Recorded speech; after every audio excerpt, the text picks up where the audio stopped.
రాష్ట్రంలో రైతులకు 2 లక్షల రూపాయలు ఒకేసారి రుణమాఫీ అమలు చేస్తే తాను రాజకీయ సన్యాసం తీసుకుంటామని ముఖ్యమంత్రి రేవంత్ రెడ్డికి బీజేపీ పార్టీ మల్కాజ్గిరి అభ్యర్థి ఈటెల రాజేందర్ సవాల్ విసిరారు.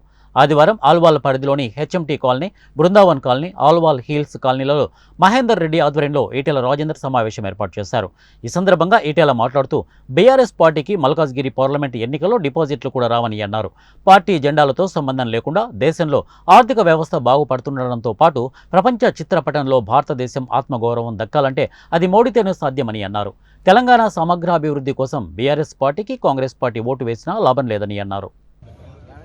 మోడీ గారు ప్రధానమంత్రి కావాలని చెప్పి ఎట్లా కోరుకుంటున్నారో తెలంగాణ రాష్ట్రంలో కూడా ఈ దఫా ఒకే ఆలోచనతో ఈసారి మోడీ గారిని గెలిపించాలనే భావన ప్రస్ఫుటంగా కనబడతాం. గత 22 రోజులుగా నేను ప్రచారం చేస్తూ ఉన్నాను.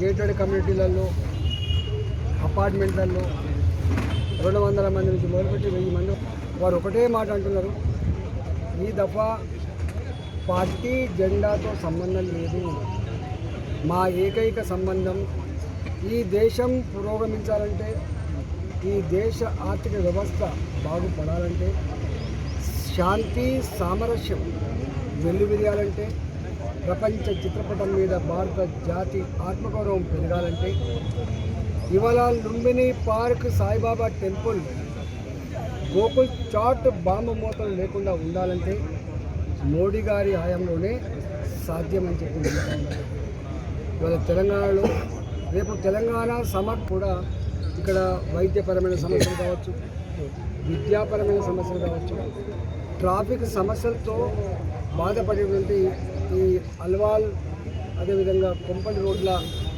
ఫ్లైఓవర్ల సమస్య కావచ్చు, లేదా రేపు మెట్రో సమస్య